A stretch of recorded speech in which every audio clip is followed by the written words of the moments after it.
Cosmos with Cosmos. I'm Liz. I'm Mike. I'm Brandon. Hey yo! Look at that cool guy. We have another edition of High in the Sky. Another edition? Another edition coming up for August 2023. Is it our first one? I thought this would be our first one. No, you've gotten High in the Sky so many times you've forgotten all the other ones. All right, but before we get to some sights to see in the night sky this month, we of course need to know what everybody is drinking. So I'm going to start with Brandon. Yes, ma'am. What you drinking? Right. So I have two. It's like, what are you looking at, Brandon? Right. Well, I have to remember what this first one's called. I got it on my overseas travels. Taguchi, I think. It's of course, a Japanese-aged 8-year whiskey. So I will sip on this a little bit. And then the main drink is Star-Filled Sky, which is a sake, aged 3 years. So I'll enjoy this. Oh, that sounds nice. I also like that Star-Filled Sky is appropriate because that's what the night sky is. Yeah, that's really the whole reason why I got it. It caught my eye. I love it. What you got? Cosmic Strands. Cosmic Strands. It's a Moscow Mule, really, is what it is. But it's obviously got vodka, ginger beer, and instead of lime juice, I'm gonna go with cranberry juice. So cheers, everybody. Nice. Cheers. Well, it's dissipated used to now, be smoky. but it was a smoky. You can kind of. Oh no, you can see maybe a little bit of. I see some coming out. I don't know. Now it's gone. But it's I'm calling this. Oh no, we spit. Well, I forgot there was wood in there. Anyway, it's fine. I'm calling it an old sturgeon. An old sturgeon. You'll get it. You'll get it later on the show. So anyway. Cheers. Okay. My mom says, before we started the show, we were talking about the wildfire that's near us. And my mom says that it's 11 miles from Lowell. So it might be a little bit more than 15 miles from us. But anyway. Okay, well then 20. Okay.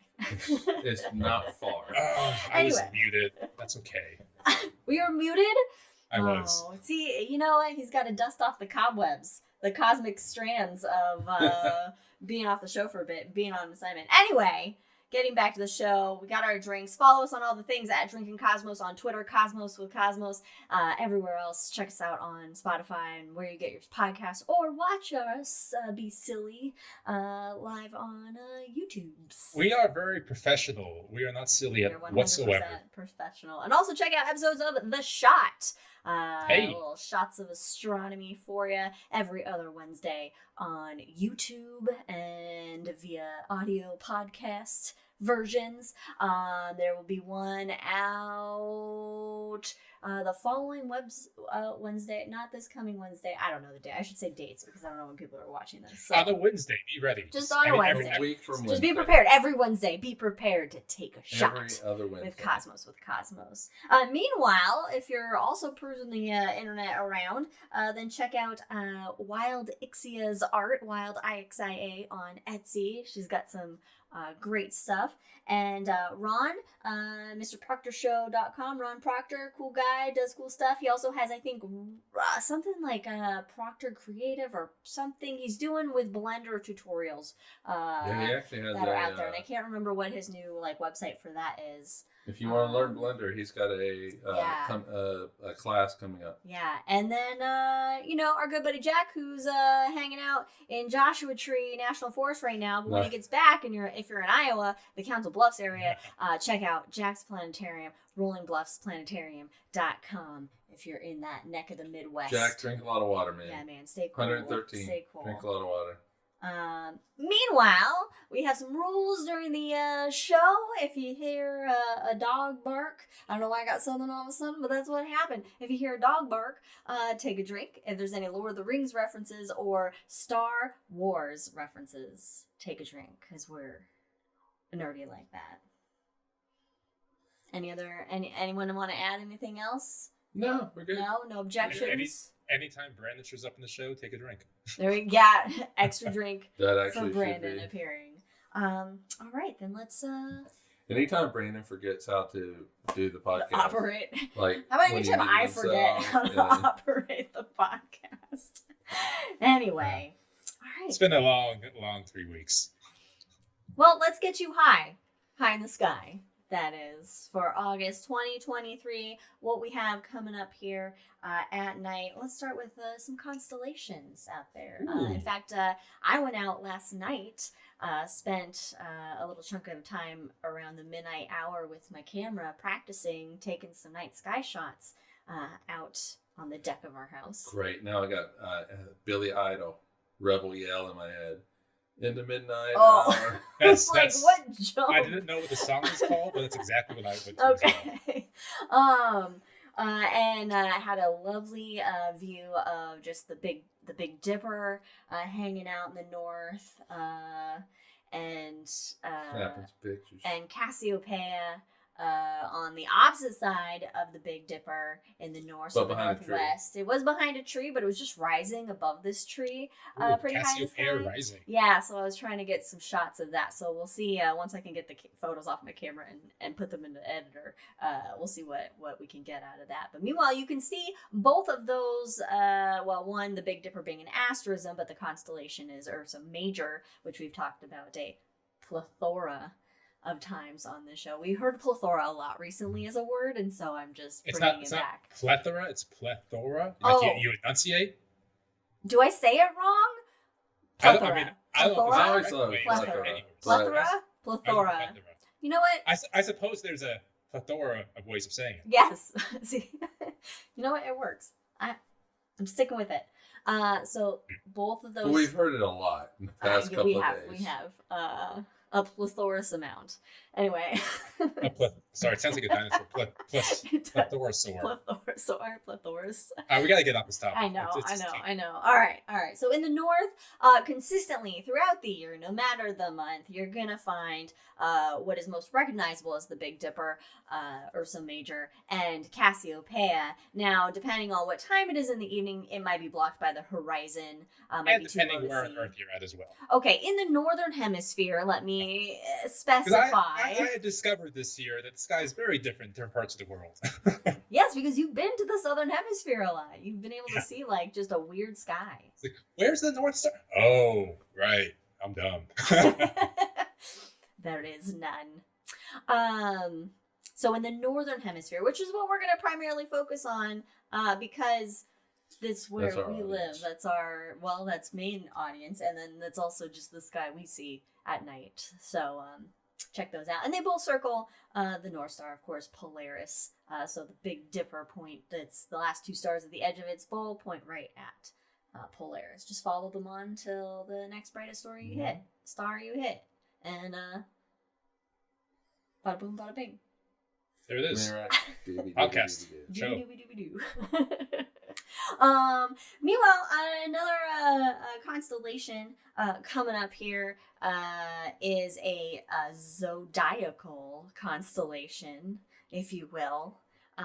Good old Sagittarius, the archer, the centaur archer, half man, half horse. Also known as Phil. Phil. From Hercules. Oh, from Hercules. Yeah. Oh, the movie, the Disney animated Mercury. Okay, so my Hercules brain goes immediately to Kevin Sorbo's. Right, when he and Xena hooked up now and then. Yeah, it's fun. Yeah. Is your foot alright? My foot's fine. I'm just... Anyway, so Sagittarius will be to the southern sky, and what you're really kind of going to be able to spot, and what's easy to identify it as, is look for a grouping of stars that resembles a teapot. And most times, say it resembles something in the sky, you have to squint your eyes really hard and figure out, does it look like a dipper? But this teapot actually looks like a legitimate teapot. It does. It has the spout, and then it has a little point on the top for the little lid of the teapot, and then it has a handle. Yeah. And it's a little teapot. Well, yeah, short you and stout. can also do the whole thing. You can do the whole thing. So it has the sugar spoon coming off of it. What's the sugar spoon? So, yeah, the teapot. On the left-hand side, so on the eastern side, coming off the bottom, you have a group of stars that go down. I think it represents one of the legs of the centaur. But that would be your sugar spoon. Oh, and never heard of the sugar spoon. Where his arm is pulling back the arrow, that little curve is the little wedge of lemon you put in your tea. I've never heard of this before. No. I mean, I said it in my shows all the damn time. I do not remember you saying anything about a wedge of lemon that you put in your tea, which you don't, because you don't take lemon with your tea. No, I don't. But... steam comes out to the Milky Way.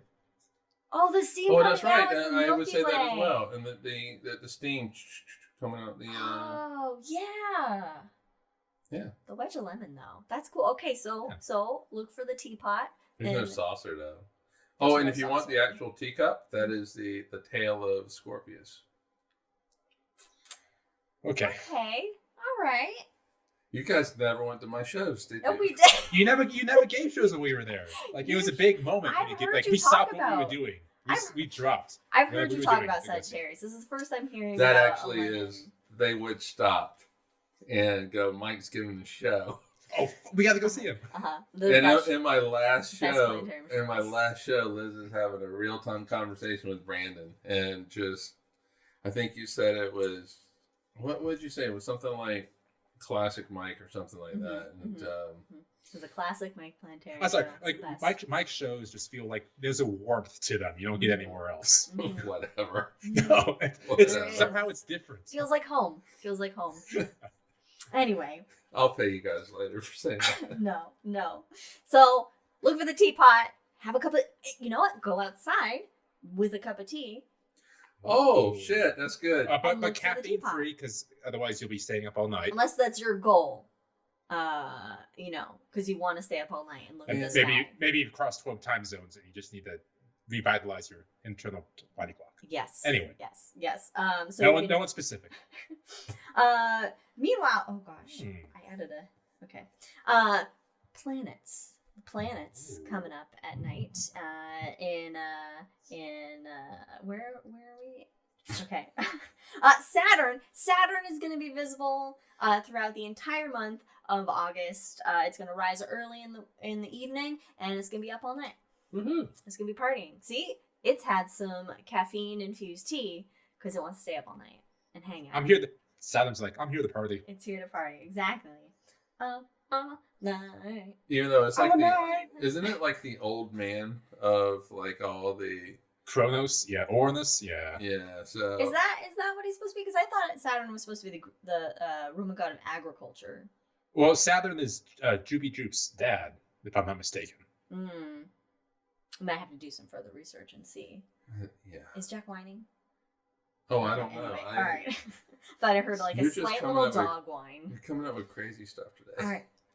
Speaking of Jupes, Jupiter is gonna rise. That's Jupiter for those of you who are new to the show and our lingo. It's the last time we refer to Jupiter without once calling it Jupiter. I know.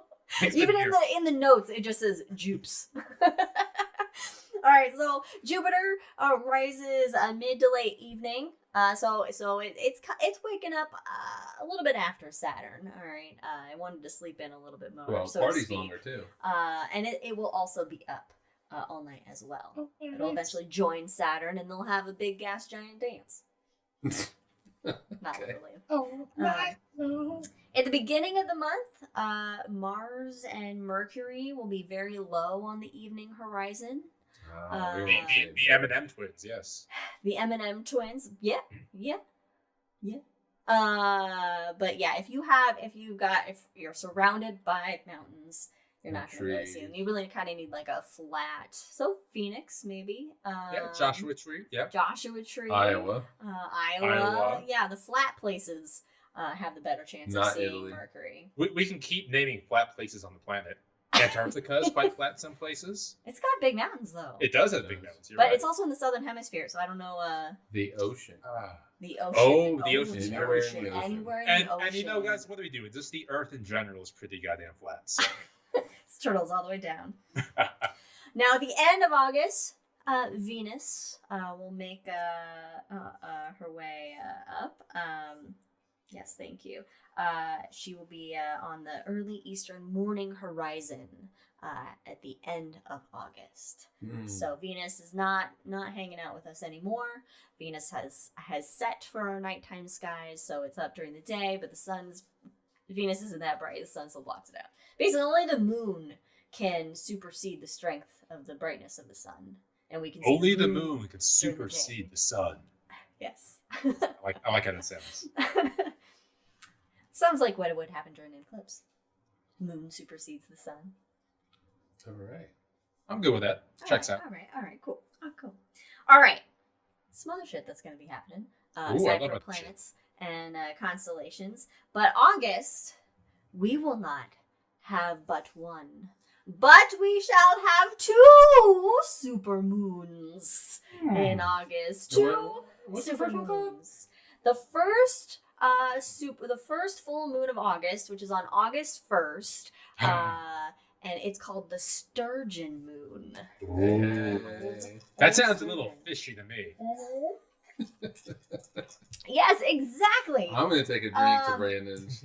So, according to the Old Farmer's Almanac, those old farmers, August full moon was traditionally called the Sturgeon Moon because the giant sturgeon of the Great Lakes and Lake Champlain were most readily caught during this part of summer. That's fun. Yeah. What's the other one? I will get to it in a second, but I feel like I should explain what a supermoon is to the audience. Someone's rushing me through our notes. I can't see the notes. You have them in front of you. I'm just along for the ride. So the supermoon means that twice this month the moon will don a latex jumpsuit. Blue moon. And it will. Oh, okay. I'm in. Keep going. Keep going, Liz. And it will become the savior of mankind. The savior of mankind. No, basically the moon is just at its closest point in its orbit around the Earth, so it just looks slightly bigger in the sky. But nothing really that noticeable. And when you say slightly bigger, like slightly bigger. Can we Photoshop like a cape on the moon and have him flying? Instead of the bunny in the moon, it's a Superman in the moon or something. Anyway. So the first one, the Sturgeon Moon. The second full moon, the second super moon, is on August 31st. So practically 1 month later. And it's a full blue moon. And it's a blue moon because whenever there are 2 full moons in 1 month, it's called a blue moon. Happens once every blue moon. And that's 13 months. I think it's every 13 months. It's about 2.5 years, I think. Roughly. Oh, every 2.5 years? Yeah. So it's a rare event. So not only do we have a blue moon situation with 2 full moons in 1 month, but we also have 2 super moons in 1 month. Well, that's cool. Yeah. So is that like 1950 songs? Blue Moon. I need to look at the lyrics and find out. I was just thinking of April Moon. I saw you standing alone. Yeah. Without a dream in your heart. I don't know if it's Blue Moon or April Moon that was a plot point in the cartoon series Batman Beyond. Need to remember that. Only you. But, hey, on August 32nd, a red sun rises. And according to the old gaffer, that means blood has been spilt that night. So once in a while, I like to throw in little tiny notes in the notes and see if I can ever get Liz to crack up during the podcast. This time she owned it. So what is the date? August 32nd. Okay. So September 1st.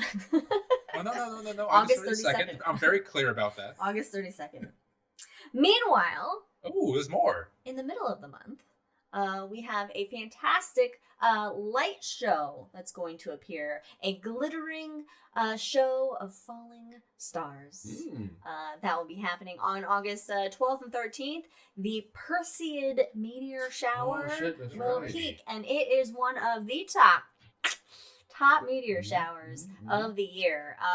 Basically, you can see they've seen up to like 200 meteors per hour during Perseids before. Now we can expect on average between like 50 to 70 meteors per hour. Yeah, we got a full moon. No. The Perseids is only gonna be 10% moon. Wait, you have the full moon is the first. Yeah. Oh, it's a new moon. Yeah, it's a new moon. So it's only gonna be 10% moon light. Yeah. Oh, So it's gonna be nice dark. It's gonna be a good one. Dark stuff for the Perseids. So that's gonna be awesome. And so the Perseids meteor shower, a meteor shower occurs when the Earth passes through the tail of a comet, and so you have all this like little tiny particulate debris from that comet tail entering our atmosphere, burning up in our atmosphere, and that is what we're seeing. And this meteor shower comes from Swift-Tuttle. I love that name. Swift-Tuttle. All right, and the meteors are going to come from the northeast. So they're called the Perseids because they'll appear to look like they are originating from the constellation of Perseus. That's what's known as the radiant, but they're not actually coming from Perseus, obviously. And the radiant for the Perseids will be pretty high in the sky between 10 and 11 p.m. I believe on the 13th, because the 13th is when it's supposed to peak. Sorry, I just saw something. I'm going to comment on something when you get there, but continue. Okay, all right. I gasped. So on August 14th, there could be like an extra like burst of meteors between 1 a.m. and 2:45 a.m. GMT. What does that mean? Greenwich. What's that in freedom time? I don't know what Greenwich Mean Time is. What time did you say? 1 a.m. and 2:45 a.m. We're 8 hours behind Greenwich. So that's going to be around 5 p.m. All right, so that's daytime, but it'll still be, for us. Yeah. So on August 14th, this is when the Earth will pass through like an old dust trail that was left by Comet Swift-Tuttle back in 68 BC. Damn. Yeah, that's a good year. And so it's like passing through this like extra little tail remnants, and that'll cause like an extra burst to the meteor shower. Sorry. Is that confirmed, or is that they think that might happen? Well, it could be like we don't really see a lot, but we could see, an extra. But it is confirmed. It is confirmed that we will. But the amount of meteors we see during this, how vibrant that burst is, so to speak, they don't know. I need to amend my previous statement. What I intended to say was 68 BC, very good year. Almost as old as I am.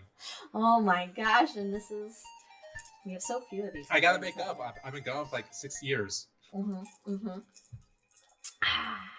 right. Now, what I found interesting was a typical Perseid meteoroid. So this is it's like this little particulate, like a grain of sand sized object that's in space. So when it's in space still, it's called a meteoroid. There we go. And so it's traveling at like 133,200 miles per hour when it hits the Earth's atmosphere. And it reaches temperatures of over 3,000 degrees as it burns up in the atmosphere. And most of these fragments are only visible when they're about 60 miles up in the sky, up in the air, from the ground. That's closer than the ISS. Yeah. So they're coming in hot. They're coming in hot. What made me gasp earlier is that in our Google Docs, meteoroid is underlined, and it says, maybe you want to call it meteor instead. Google Docs. Oh, no. Google Docs. We want meteoroid. Although, it could be, because technically it's moving at speed the moment it hits Earth's atmosphere. Then it's a meteor. Right, but Earth's atmosphere is not a but as it's moving through space either. As it's moving for, like, say one that isn't, as it's moving through space is traveling at over 133,000 and then we have miles to per ask, hour. relative to what? How fast is it traveling relative to the ground? Relative to the Earth. Whatever, yes. This is why we have Fancy Physics Man here, to keep us on top of the science. Well, no, but that is very true. It's always relative. Everything's relative. Everything is relative. Relativity all the way down. It's what? Relativity all the way down. It's relativity all the way down. That's relative. So lots of exciting things coming up in August to check out in the night sky. So worth, staying up past your bedtime to look at some stuff. Way past. Yeah, I'm excited to practice more with my camera so that I can try to get some good shots if we see anything for the Perseids. And that's the 13th and 14th? Yeah, 12th and 13th. I will. So that's Friday and Saturday. Actually, I think off from work. I think I think my mom and our family friend Sally they might be coming on the 12th. 11th and 12th. I will Right. actually be home that day. Ooh. Well, I get home. Wait, let me take it back. I get home at 5 p.m. and I leave the next day, but I think I might be able to catch me to shower between laundry. Oh man, yours would be so tired. How it's worth it. Where do you leave Worth it. again? Okay, hangover talk. Let's hangover talk. Wednesday. All right, we got lots of stuff to see in the night sky. Hell So yeah. now, it is July currently. We're about to head into August. But we have recently celebrated James Webb Space Telescope's 1 year. Woohoo! 1 year in space. So we're gonna do a little. Wait. 1 year at L2. 1 year at taking pictures. Yeah. Yeah. I was gonna ask. In space. Okay, I guess all right. Where it's Because hanging the out time at home, at its home launched, in L2. The time It's it 1 launched year and since took a moving in. picture was nonstop heart attack. Oh Well, my goodness. It was. Yes. It In fact, was. there's a good documentary on James Webb on It's Netflix. Fucking phenomenal. Yeah, it's really so. I encourage everybody to watch it because it's all about like the launch, the preparation and testing and the launch and just how just so many things could have gone wrong. And if one of those so many things went wrong, everything went wrong. Yeah, it was something like 300 points of failure. How did it get approved? Anyway, that's a different story. This is good. This is good hangover talk as well. But let's celebrate James Webb hanging out at L2, collecting images, but not just these beautiful pictures, but also, science. Science. That's what its job is there. It's not there as a fancy camera just to take pretty pictures. Its job is to do some science. Okay. Yes, I'm transitioning to space. We're in space now. You see, you didn't tell me we were doing this kind of stuff. For those listening, that's neat. The visual is just space. All right. Wow. So recently, an image just came down from James Webb. This is its most recent image here of a tightly bound pair of actively forming stars, Herbig-Haro 4647. So I contemplated commenting that. the Herbig-Haro.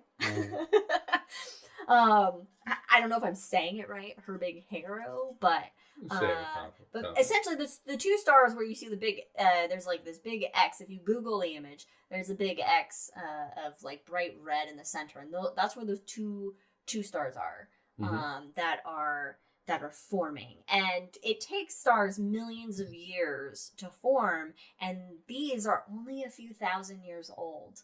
Ooh, So they're fresh. Yeah, they're fresh. They're just just getting started. Like if they were cookies, they took them out of the oven, they would still be really doughy. Yeah, which is also kind of the best kind of cookies. But they're in the image. There are these like orangey, reddish like lobes that are coming out from the sides of them, and this is material that has been shot out from those stars as they kind of like repeatedly like inject and ingest all the gases that are there. And it's like they're burping. They're just burping. Very chaotic. Like like babies are always burping and farting. That's a good way to put it. Yeah. Yeah. So yeah, very chaotic environment, but this is just such a gorgeous image. How far apart are the stars? I did not get that information at all. They're really close. Nor did I look at how far. I forgot to write down how far away this was. Yeah, but they're really close to each other. If I remember right. Yeah, the stars are really. So there's a lot of violent activity. I mean, there's a lot of violence when just one star is forming in its own cloud of gas and dust. You've got two stars that are forming there pretty close. So it's going to be not any place you want to jump into, really, to be honest. So that is the most recent bit of science and the most recent beautiful image that has come out from James Webb. Something else that recently it detected was water vapor in a rocky planet forming zone. I love when we discover water vapor somewhere. It makes me happy. I do not have a picture of it because we don't have a picture of it. Do we need to come back to us? I can go back to us. You did not inform me of what. I know. I just kind of was. I just took an audible. That That's a sports term. I also kind of forgot about them as well. So I am fine with. Don't get me wrong. I just want to. So, planetary system PDS 70. Say it with a good astronomy voice. Planetary system PDS 70. I'm Emily Watson. I'm Emily Watson. It's 370 light years away. It has an inner disk and an outer disk of gas and dust that are separated by a 5 billion mile wide gap. Holy astronomy, Batman. That's even further from the sun to Pluto. Yeah. Just for perspective. Just huge. And 2 known planets are within that gap, 2 gas giant planets. And so what James Webb did is it discovered a water vapor in the inner ring of gas and dust. Now, no planets have been detected there yet, but this is a typical area where rocky planets would form. They have discovered other materials that basically are the building blocks of those rocky planets. And so seeing water vapor there, that means like they're going to form with water already present. Yeah. So what you think it's going to be like next week that they form? Yes. Okay. Yeah. But I'm gonna say millions of years from now. Although they're only 370 light years away. So yeah, millions of years from now. Okay. Water's a volatile substance, so this is. I don't know how. I didn't look at how much water vapor they found, but the fact that it's there in what is another chaotic environment that's happening, and warm environment. So that's why this is big, because water is volatile, so it's going to be influenced by that heat, and you shouldn't find a lot of it. Yeah. In the inner part of the solar system, you should find it in the outer part where it's colder, but for the inner part, you shouldn't find a lot. Yeah. So in any kind of amount, and so having it there is a big deal. Thank you, James Webb. I know. Right? It's got a good nose. I think I heard Jack. Well, I don't know if anybody else heard him do a little I don't know. I can confirm negative. Oh, there we go. Now there it goes. I don't even know what he's working at. Smoke. All right. Smoke monster. What you doing, baby? All right. So, another beautiful image from James Webb was released. So we'll go back to our update images here. And this one is I really like this edition, by the way, of pictures. Rho really neat. Ophiuchi. This is a close-up of Rho Ophiuchi. This is the closest star-forming region to Earth, 390 light years away. You know what that reminds me of? We're going to take a drink, by the way, when I say this. It's like when the Witch King of Agmar, Release, gets his sword out and confronts Gandalf, and the fieries. It just looks like that. Or the mace, rather. I went to press the button, and I don't have the drink button on this page. So. All right, so everybody take a drink. Cheers. I like that. This image is absolutely gorgeous. This region contains approximately 50 young stars, all of them similar in mass to our sun or smaller. And there are these the red kind of crisscrosses that you see going in here of material. These are huge bipolar jets of molecular hydrogen. Say that again, because that's a really cool phrase. Bipolar jets of molecular hydrogen. Hell yeah. And these occur when a star basically bursts out from its cocoon of gas and dust, when it's when it's born, when it's kind of like, hello universe, I'm here, a star is born. Oh, okay. I was going with a Killer's reference, but we can do that too. Okay. So this is just showing that region where that's really cool. That is happening, and they've seen for some of the stars they've seen some like discs, the disc around the star. Where planets could be forming. Yeah, and everything. So protoplanetary disks. Yeah, so this is just absolutely a gorgeous image. So again, if you're listening, Rho Ophiuchi, RHO for Rho, and Ophiuchi, Google will help you out and it'll figure it out. Or just go to James Webb Space Telescopes. Just Google James Webb Space Telescope, and you can go to the website that has all the images and the most recent news that comes down. But next, we have I don't have an image for it because it involves was this amateur hour? Black holes. It involves black holes. The most distant active supermassive black hole to date, James Webb has found in the galaxy Sears, CEERS. I thought Sears was defunct. No, Sears is I don't know what that. Sears, SEARS. Oh, Sears. The store. Sears. Okay. It stands for Cosmic Evolution. That's a little high. It stands for Cosmic Evolution Early Release Science. So it's basically like studying like the early universe. And in Sears 1019, this is a galaxy called Sears 1019. Wait a minute, is this James Webb? Or... Yes, this is James Webb.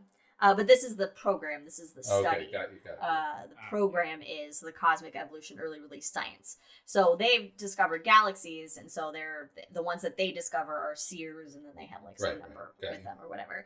This galaxy is dated to be about is from 570 million years after the Big Bang. That's so quick. Early. Oh my gosh. Oh wow, they're going at it. They're scampering. Is there like somebody in the backyard? I don't. Apparently Jack knows what he's There's no delivery truck here, so all right, we'll just let him go. We're gonna keep drinking. So it's found. It's found a black hole, but this black hole is actually less massive than any other yet identified in the early universe. Why don't you go? You want to go check on him? He's like growling. Let's take a moment. All right. Let's take a moment and check on Jack. Just keep going. All right, well, I'll keep going and Michael go. Let's do it. Michael go check. 570 million. From now on, there might be if there's a bear in the backyard. Oh, well, then we're gonna stop. I am now fancy physics man. Continue. All right. So this black hole in this galaxy, 570 million years after the Big Bang, is only about 9 million solar masses. So typically, these supermassive black holes are like in the hundreds of millions to billions range of solar masses. So this is a small one, but it existed so much earlier than it should have. And so it's difficult to explain how it formed so soon after the universe began. I know I just proclaimed myself as fancy physics man in the meantime, but what is the threshold between black hole and supermassive black hole? Like, is it 50 solar masses? No, 100 solar masses? I think what threshold between black hole and supermassive black holes, like a supermassive black hole is at least like 5 million times more massive than our sun or something. Well, there's no defined number because you have stellar mass black holes, and then you'll that's like the regular black hole. These are the regular black holes that we think of, and then you have the supermassive black holes. There is kind of a smaller version. I mean, there's actually a bigger version of just a regular black hole, but none of these regular black holes ever touch supermassive black holes in size. And so there was a huge defining. Yeah, because Sagittarius A star, the black hole at the center of our galaxy, it's what 4 billion times the mass of our sun? But it's still a supermassive black hole. No, I know it's a supermassive black hole. Right. So this black hole, since you missed it, is 9 million solar masses. Right, so it's still a supermassive black hole. It's still a supermassive black hole. Right. So what's the difference? The difference is that this is not a stellar mass black hole. So you cannot. He's asking what the difference, like how many masses before you get to supermassive? And I'm telling you that a supermassive black hole is a black hole that cannot be formed from a star becoming a black hole. Okay, so it's a black hole that is just okay. So it's any black hole that's sense. like not from a star. Right. It had to be multiple black holes. Right. So submerging basically, if you have something that is over 200 times the mass of the sun, it's gonna. I mean, even that still is going to be because a stellar mass black hole is still going to be the mass of the star because it's not. Right. It's still and so these supermassive black holes, though, what I'm saying is there's such a gulf between a stellar mass black hole and a supermassive black hole that there's really no need to define. Okay, by mass. By They're mass. Not defined by mass. It's by because formed. you can't, at least the way that we understand things, you can't make a black hole that is 2,000 times the mass of the sun. It's impossible. Yeah. And so, and also the way that supermassive black holes are born is different from it. Supermassive black holes form from the accretion of other black holes, other stars, other material like that. It's not actually formed. So, okay. So there is no actual size delineation. We get it. That makes sense. I did not know that, and that's fascinating. Okay, that makes total sense too. I'm sorry I wasn't clear about it, but it's cosmos to cosmos. What's clear? Two more black holes that are also on the solar side have been discovered, and they existed 1 and 1.1 billion years after the Big Bang. This Sears study, so far, they've identified 11 galaxies that existed when the universe was 470 to 675 million years old. Which is absolutely fucking insane. 400 million years after the Big Bang, you have galaxies that have fully formed. Yeah, it's like it was born, and then like 2 days later it started walking. Basically. Yeah, I mean exactly. And then the universe is incredibly young at that point, and James Webb is seeing galaxies that have formed because there shouldn't have been like that much material at that point, well, right? No, to have all this, there's enough material. There's enough material. The thing is that there shouldn't have been enough time for these galaxies to form in the way that they have formed. Okay. Like fully formed. Right. So our issue is our understanding of time. Right, and we did actually get, and I sent it to you, but there is. Oh, the article on the age of the universe. Right. Could actually be like 26 and I do think that is a perfect. That's a very good hangover topic. I want to actually talk about that during the hangover. UFO things. Oh, the UFO things. Oh yeah, I haven't read much about that. But I'll dive into that. All right, I have one more James Webb update, and then we'll go into some astronomy news where Brandon has some stuff he's going to talk about, and then we will close it up and go to the hangover. So.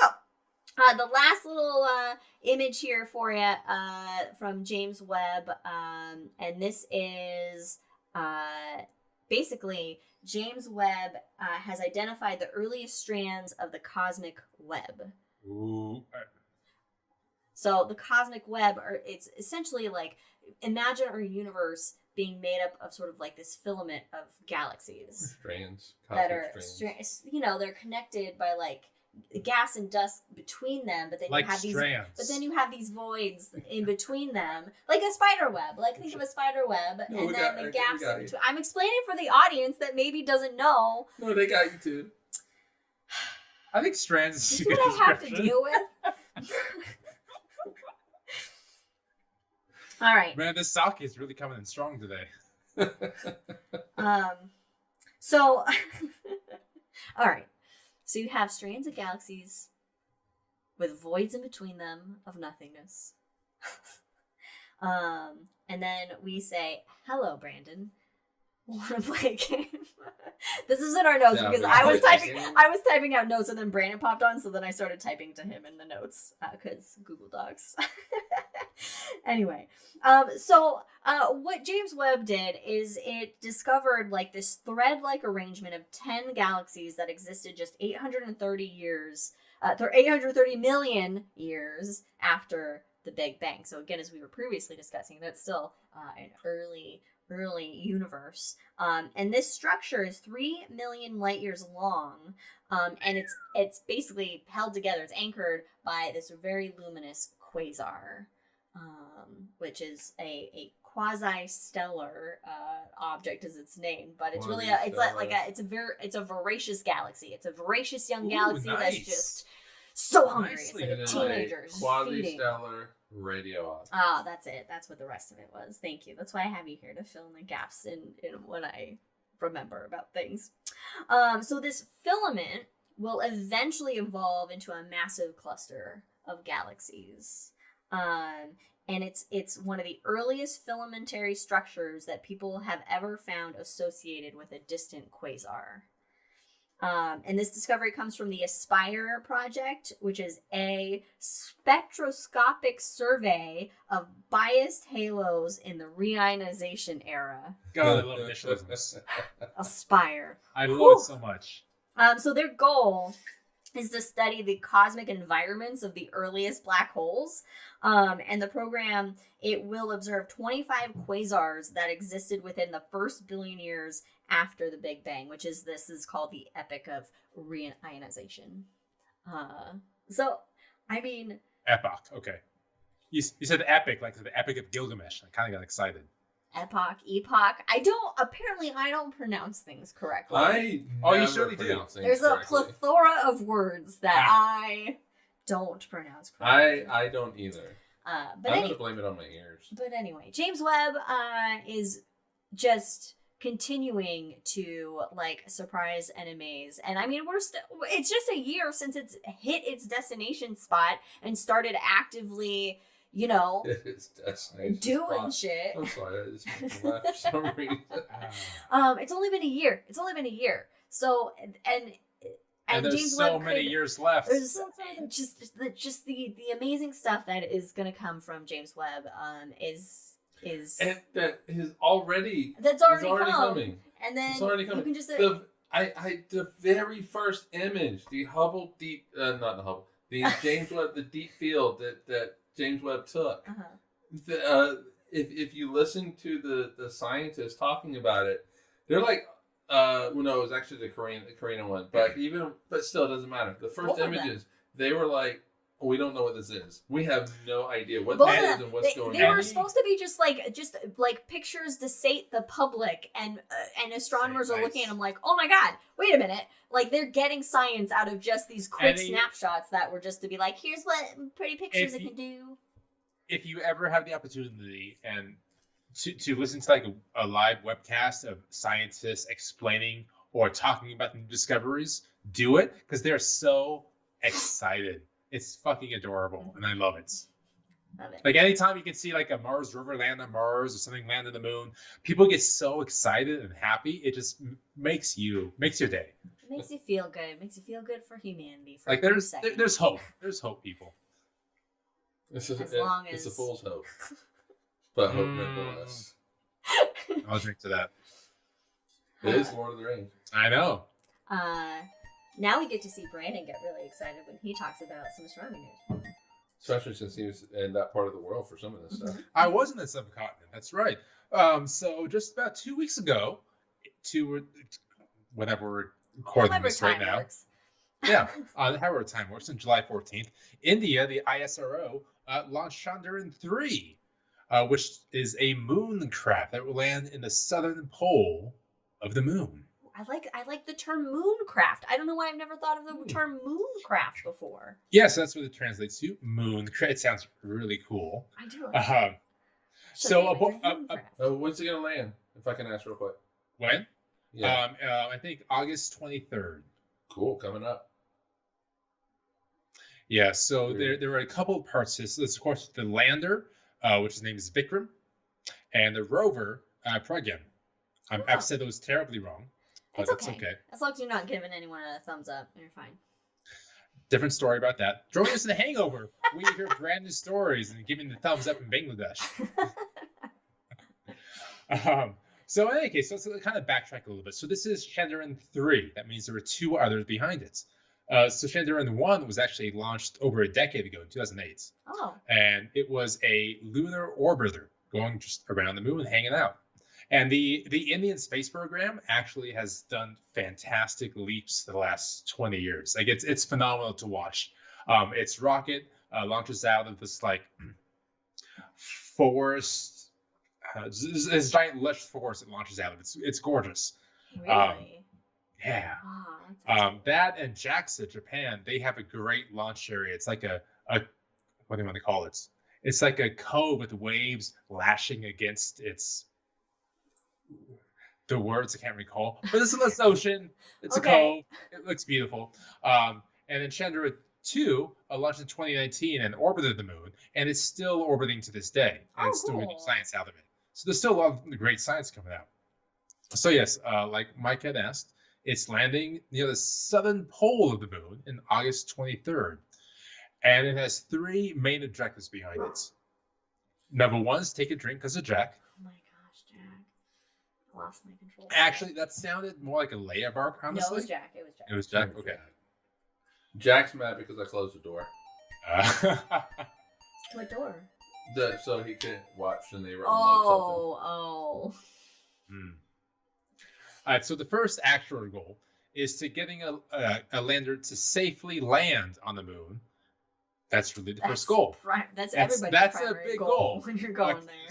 Chandra 2 tried to have a lander land on the moon, but it failed because turns out space is hard. Space is hard. Mm-hmm. Objective number 2 is to observe and demonstrate the rover's capabilities on the moon. So basically prove that it can go up to 500 meters on the surface of the moon, which is still in itself extremely impressive. There have not been many rovers at all to land on the moon. We sent them all to Mars. Honestly, I think there have been more rovers on Mars than there have been the moon. I think so, yeah. That's true. Yeah, I think that's a pretty safe bet. And of course, the last goal is in-site observation and conducting experiments while on the moon to better understand, what makes up the moon. It's not just cheese. There's plenty of other things. It's not cheese.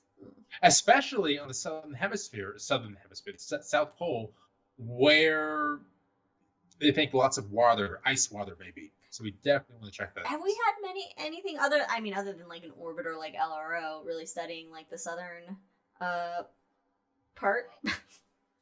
Well, Elcross slammed into it. Well, yeah. So I mean, like, has there been? I mean, we haven't had many rovers on the moon. Has there been one that has gone down there before? China's landed on the far side, but not the South Pole. I don't know if we've had any. I don't think we've had any landers on this southern pole like that, or the North Pole. But I don't. The northern pole of the moon isn't really talked about much, so I'm assuming there's not much interesting material up there. Aliens or Nazis, either one. I was about to say, join us in the Hangover. We'll have lots of fun in this next topic. But regardless, it's an immense point of pride. And I'm extremely happy that it launched, and it's going to land in about less than a month, especially when this podcast airs. So really quick, the rover itself, Pragyan. So it's 57 pounds. It's a nice hefty rover.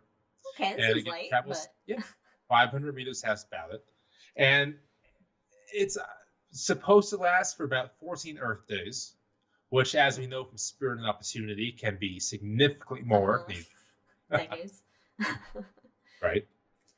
But it really wants to study the history of impacts, the presence of water ice in the soil, the composition of the surface, and just the general evolution of the atmosphere of Mars, because you can check that out by the moon. Soil. Thank you. I saw Am and got excited. So I mean, we're both wearing Mars. Sure, for sure. And my sake is almost gone. So yes, I saw Am and got excited. There you go. So long story short, August 23rd, check it out. It's going to be a lot of fun to see the land on the moon. That's awesome. Oh shit, we have podcasts in too. Oh, I'm sorry. No, it's 27th.